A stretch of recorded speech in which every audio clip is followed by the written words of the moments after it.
The flagship of the Terran Union's Navy, TUS Legacy, hung in space near the 8th moon of Naka VI.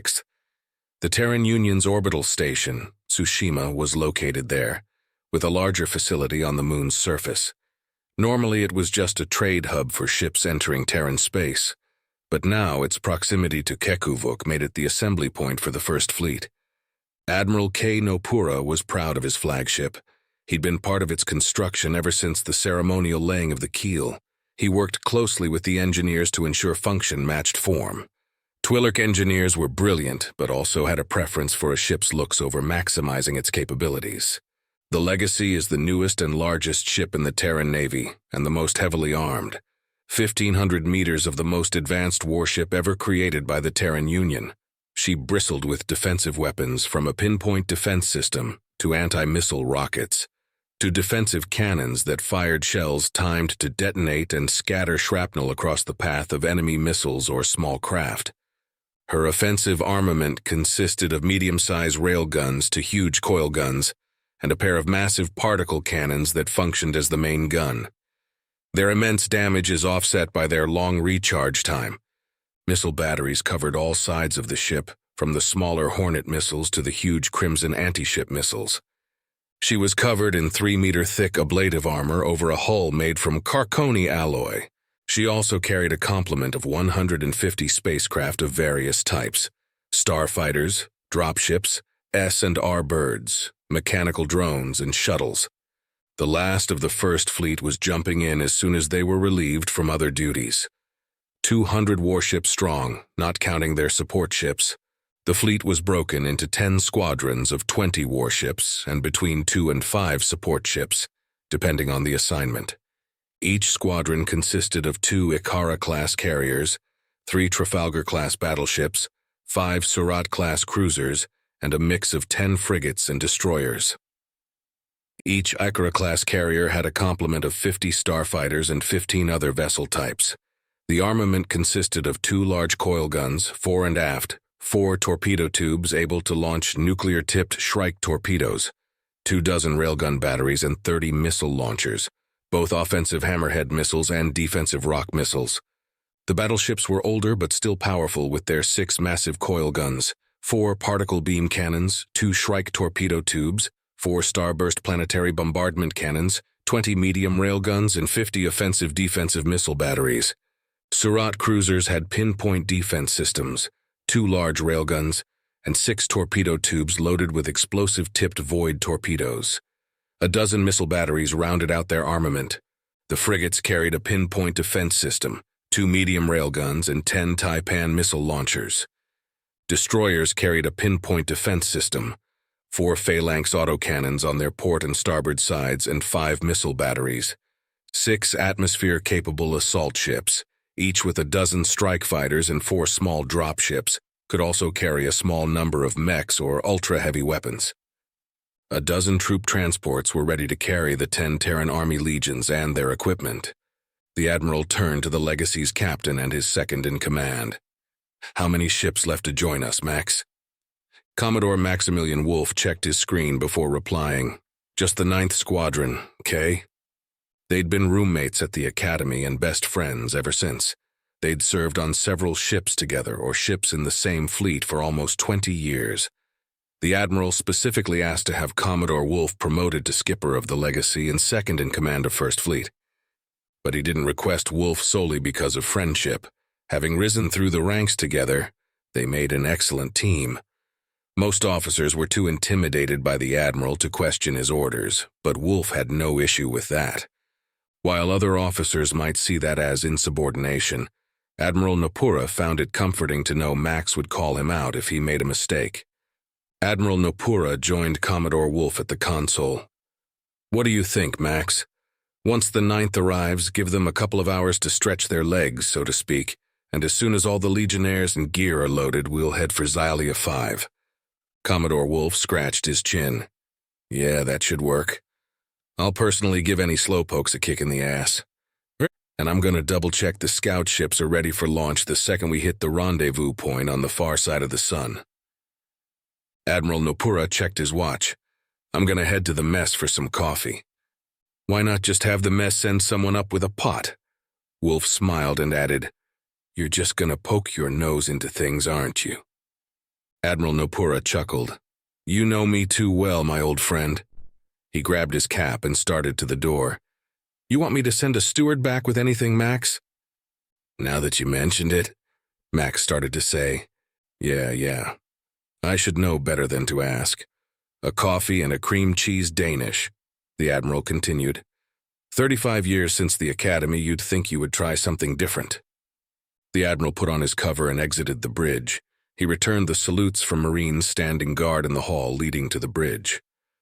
"Morning, Mike, Jiahao." One of the things he learned from his grandfather was it was important to learn as many of your subordinates' names as possible. He'd seen just how effective it could be. "Morning, Admiral," came the simultaneous reply. "Anything happening I should know about?" Admiral Nopura asked. He'd learned early in his career that the enlisted personnel had their form of communication about the state of the ship fleet that never appeared in any status report. The Marine named Jiahao spoke up. "Nothing out of the ordinary, Admiral, but then the person peeked out from behind the mask you wore on sentry duty. Mike still can't play poker worth a damn." The sentry, Mike, looked abashed as the Admiral looked at him. "Mike, you'd better stick to shooting cards on the range than playing poker with them." Mike had a grin as he replied, Aye, sir." His grandfather's advice helped make him one of the most popular officers in the Navy and Marines. Knowing your officers valued you as a person and not some pawn to be used and discarded brought tremendous loyalty. The Admiral took his time making his way to the mess. He exchanged a few words with every subordinate he came across, or, as Commodore Wolf called it, poking his nose into things. He got his coffee and asked one of the messmates to send up coffee and a Danish to the bridge. He continued his journey to engineering and sought out his chief engineer, a Twillark named Mahajajaya. He was far from surprised to see her grumbling while reading a console. Being chief engineer on his flagship meant she also got to oversee all the other chief engineers of his fleet. "So, is she ready for battle, Ma?" he asked, calling her by her nickname. She looked up from her console with a glare before returning to work. Admiral Nopura put his hands in front of himself in a placating gesture. He gave her a huge grin as he did. The day Ma didn't have this ship ready for duty would be the first. "Who's the problem child today?" he asked, resting his elbows on the railing above the console. Without even looking up, Ma commented, "Spill that coffee on my console and I'll change the code to your door again." But then she continued, "It's the Kamchatka again." "Can we just leave her here?" The Admiral just rolled his eyes. "No. What went wrong this time?" Ma ran her hand through her crest on the top of her head. "Damn coolant system is offline because some fumble-fingered idiot dropped a crate of spare parts on a control valve," she continued. "I swear that ship is cursed since some damn fool decided to name it. You'd think she was the one from that Russian squadron in 1905. The Admiral just gave another chuckle. "She's our main repair salvage ship, so we need her." Aye, sir."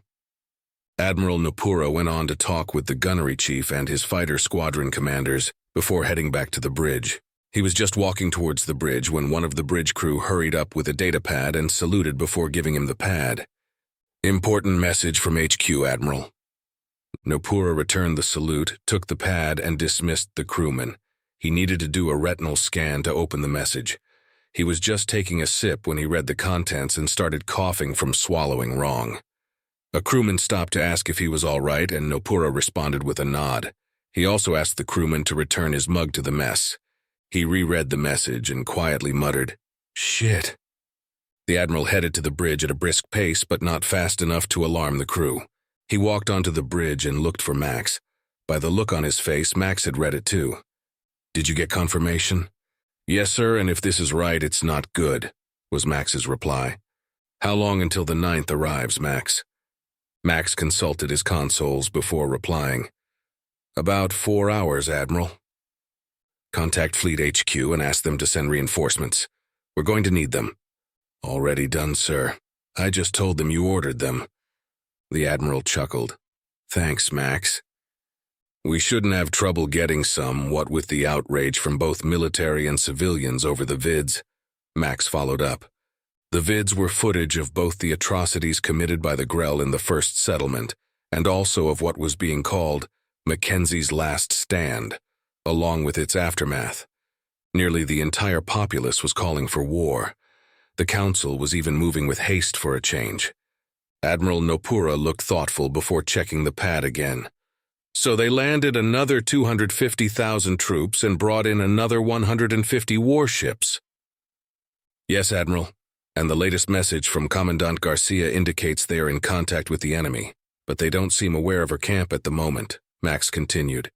I don't think they can hold out much longer, being short on supplies and now having to engage the enemy. Admiral Nopura frowned. I don't like the 2-to-1 advantage those reinforcements give their fleet over us, but you're correct. They can't hold much longer. The Admiral stroked his chin for a moment. Can't be helped, Max. We move out in 2 hours. The 9th Squadron will just have to stay with the transports until we call for them. Max turned and gave orders to the bridge crew, and then notified the rest of the fleet. Admiral Nopura went to his private console and placed a call to Ma, letting her know the plan and that any ship unfit to leave immediately is to join the transports. He then placed a call to General Adina to update her on the situation. He was not sure whether to be reassured or worried about her reply. Just means more for us to kill. The 2 hours went by in a blur as the last supplies were loaded, systems checked, and rechecked. Then another message arrived from Xialia 5. The enemy had breached the caves. There was no more time to waste. Admiral Nopura gave a questioning look to Max. A quick nod from Max let him know the Legacy was ready. The Admiral got on the all-ships comm channel. Attention, this is Admiral Nopura. He waited a second as his console confirmed every ship was receiving his signal. Prepare to jump to the first rendezvous point. Squadron leaders will wait there until all their ships check in, and then join me at the assembly area on the other side of the star from Xialia 5. Time to make those sons of bitches pay for what they've done. Good luck and see you there. He checked the screen indicating the orders were understood.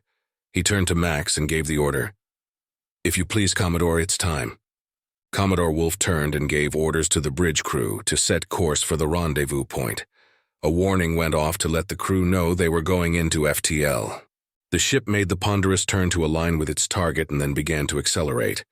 With a light lurch, the ship entered FTL, and 20 minutes later it dropped out at a point just outside the system. As soon as the other ships began arriving, the Legacy set course for the assembly area. As the entire fleet reached the assembly point, the Admiral gave a silent thanks that part had gone smoothly. His recon ships had arrived over Xialia 5's magnetic North Pole. Recon had confirmed the earlier estimate that the Gre'l currently had 475 ships in orbit. Not all were warships, but too damn many were. They were split into 3 groups, with 2 groups numbering maybe 100 each, blockading the 2 main space lanes to the moon. The main group was directly over the planet, and some of them were bombarding the surface.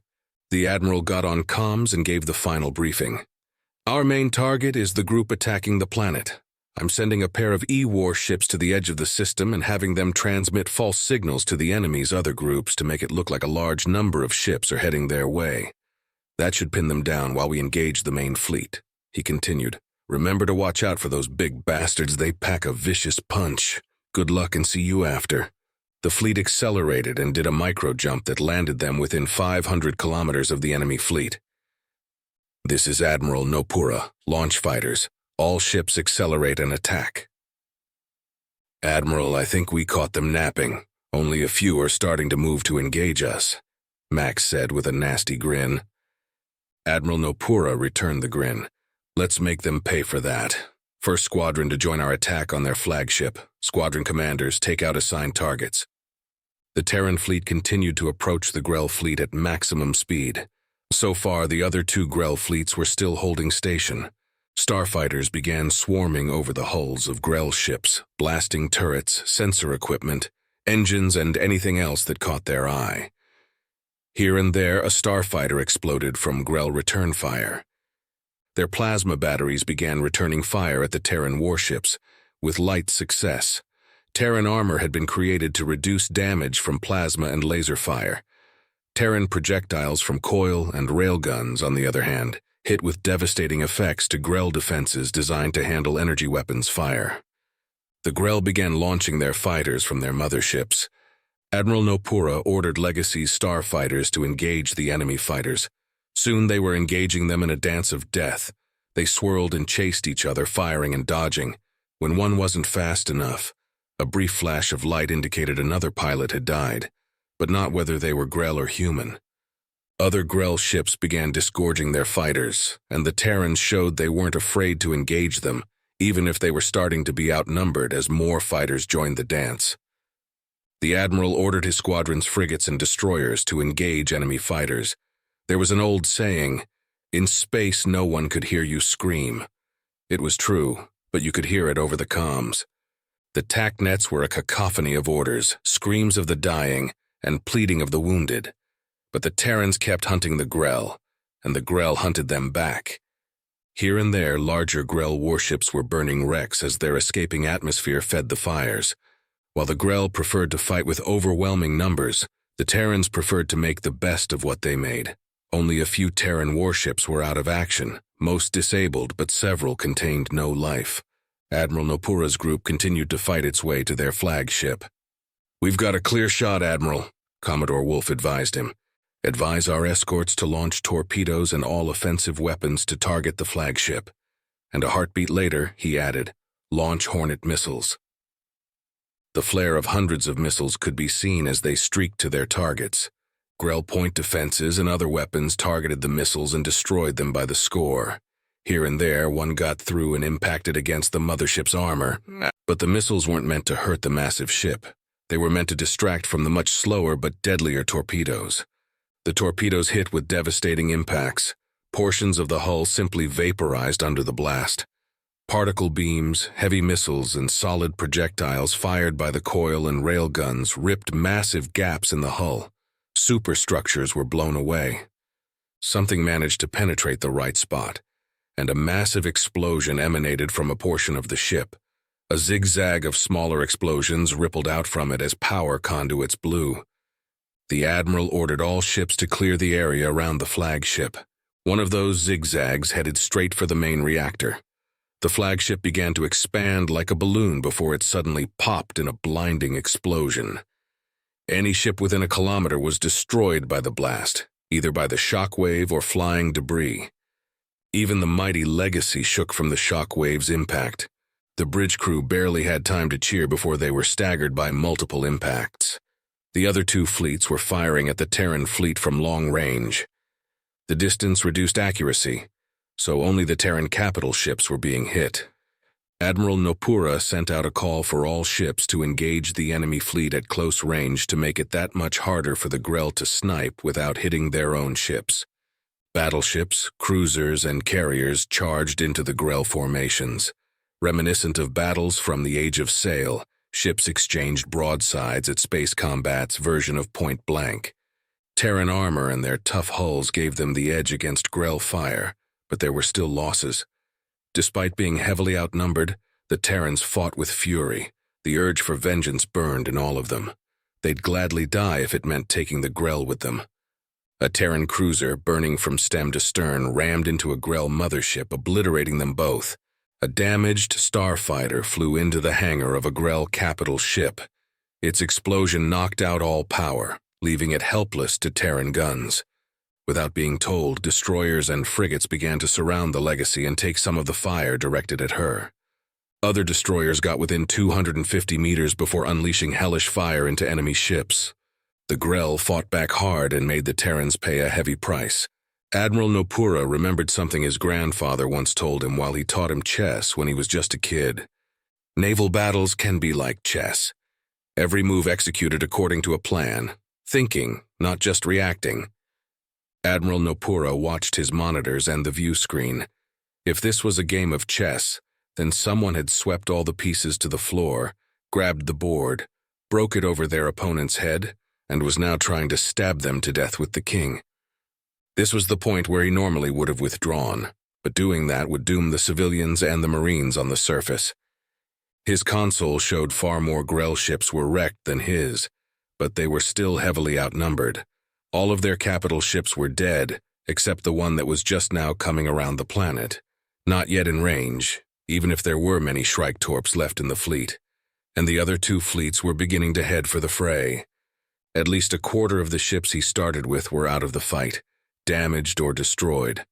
The starfighters had lost over half their number, but no more Gre'l fighters were left to fight. Just to his port hung the broken form of the battleship Nagumo. Death still danced with glee at the carnage around the Legacy. She shook under multiple hits. Reports of sections damaged, weapons destroyed, and a long list of casualties were being received by the bridge. And then it got worse. Ma sent word the FTL was knocked out. There would be no escape. The Admiral looked at his friend and saw the same look he was sure he wore. It was now victory or death. Well, if it was to be death, he would take these bastards with him. The fleet's best chance was to keep mixing it up with the much-reduced Gre'l fleet above the planet. After conferring with Max, they decided the biggest threat was the mothership. They would charge and try to kill her before she killed them. He'd ram her if he had to. So imagine his pleasant surprise when the 9th Squadron ignored his orders to wait for his call and arrived to join the fight. But an even bigger surprise was the 2 troop transports that streaked straight for the last mothership. They delivered their cargo to the surface, and then just a skeleton crew of volunteers manned both ships. They knew the situation and elected to take action on their own. Both ships impacted the mothership within moments of each other. 2 monstrous explosions erupted against the mothership. But a moment later, a third joined it. When the explosions faded away, there was nothing left of the 3 ships but scrap. The losses they'd taken and now the loss of their last capital ship was the breaking point for many of the Gre'l ships that were intermixed with the Terrans. Some began to flee and were destroyed in the process, while others managed to escape. The 9th Squadron's surprise arrival on the flank of the second enemy fleet let them do damage far exceeding their numbers. Their targeting and destruction of the leaders of that fleet left the Gre'l in chaos. Most turned and began to run. Those who stayed died. That left the third enemy fleet to go. A few had fled, but there were still 80+ warships left. Even without any capital ships left, the remaining ships would devastate his heavily damaged ships. He huddled with Max and some of his officers with a new plan he had. They all reluctantly agreed. The order was given to abandon ship. Ma was to set the reactor to overload, and any leftover nukes were set to explode on impact. The Admiral ordered all navigation and weapons to be sent to his console. He was going to fly his beloved ship into the middle of that third fleet and detonate the reactor. Between that and the detonation of the nukes, a significant portion of the enemy fleet would go with him. Commodore Wolf had ordered a pair of cruisers to begin picking up the crew as they abandoned the ship. The Admiral's order was no one else was to stay on the ship. He would crew a ship of the dead by himself. As expected, the bridge crew was stubborn about leaving, so he had some Marines assist them with leaving, even if it meant stun batons. So he didn't think much when Max was talking with the 2 Marines that had been guarding the door, Mike and Jiahao. But that reminded him that Max wouldn't leave without him, so he waved the guards over and returned their salute. "Well, boys, we fought hard, but only one person will be taking this trip. I want you to escort Commodore Wolf off the ship and stay with him until it's done." The Admiral shook both of their hands. "It's been a pleasure and an honor to have you under my command." Both Marines had moisture brimming in their eyes, but returned the compliment. The Admiral started to turn to say his goodbyes to Max, but he turned back and joked, "Jiahao, either teach Mike how to play cards or stop him from playing. He's got a family to feed." The Admiral approached Max. "Well, my friend, it's been a long road together, and I've been proud to count you as my friend and as my brother." Nopura continued, "Take care of these kids and get as many of them home alive as you can." Then he very solemnly hugged his best friend before stepping back and giving him a crisp salute. "Commodore Wolf, command of the fleet is yours." Max returned the salute and finished the ritual formula. "Aye, sir. I accept command of the fleet." The Admiral gave the order for the Marines to escort the Commodore off the ship. He thought the nod Max gave meant he was complying with his order, but a sharp sting in the back of his neck told him differently. Commodore Wolf nodded approvingly. Get him off the ship, he'd never go otherwise. The Marines both saluted and knelt to retrieve the Admiral. "Tell him that was my first and last order as fleet commander. That should keep you out of trouble." When the Admiral finally came around, he found himself on the bridge of the cruiser Aurora. He shook his head to clear the cobwebs and deduced what Max had done.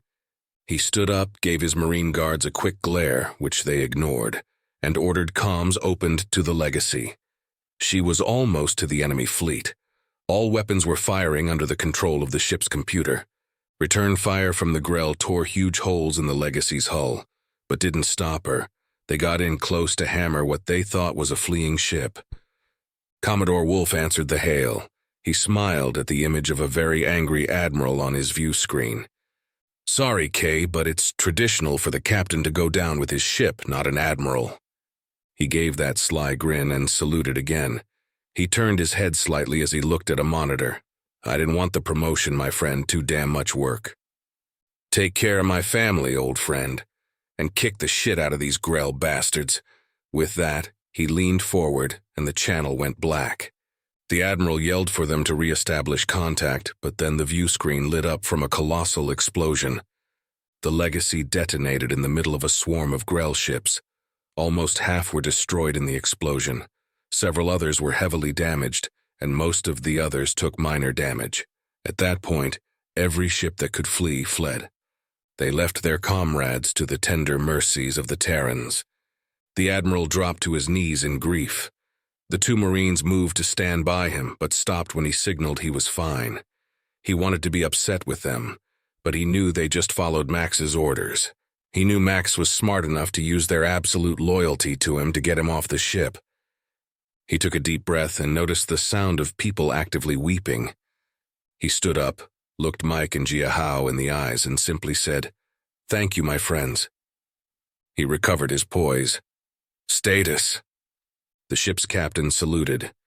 "Enemy ships have disengaged and are leaving the system." The captain looked at his data pad. "Another half-dozen enemy ships are stationary but continuing to fire. Lots of damaged Gre'l ships out there, status unknown." "And our losses?" Admiral Nopura asked, even as he thought, "Too damn many." The captain consulted the data pad. 30 ships destroyed, 22 damaged but not answering hails. We don't know if dead or just unable to reply. The captain continued. 85 with various levels of damage. 350 starfighters confirmed destroyed. 200 damaged but under power. 400 MIA. And casualties? Nopura dreaded the answer, but he needed to know. Confirmed dead, 13,167. Wounded, 32,732. MIA, 185,000. Those numbers are being adjusted as we locate survivors. The captain turned to the Admiral. "What are your orders, sir?" "Send a message to the surviving Gre'l ships. Cease fire and we will take prisoners. Take any offensive actions and we will destroy those ships." The Admiral followed up with, "Begin rescue operations immediately. Have the 9th Squadron set up a defensive perimeter as we do so." He looked back at the main screen. "Captain, get me a secure line back to Fleet HQ and send a message to Station Tsushima to dispatch every ship able to assist rescue ops immediately. Get me an update from General Adina and let her know our status. Coordinate the intact battleships with her firefall missions, and get me a channel to Commandant Garcia." The bridge crew threw themselves into their tasks. If you were busy, you didn't have to think too much about your lost friends. "What a lovely fucking war this is going to be," Admiral Nopura muttered under his breath.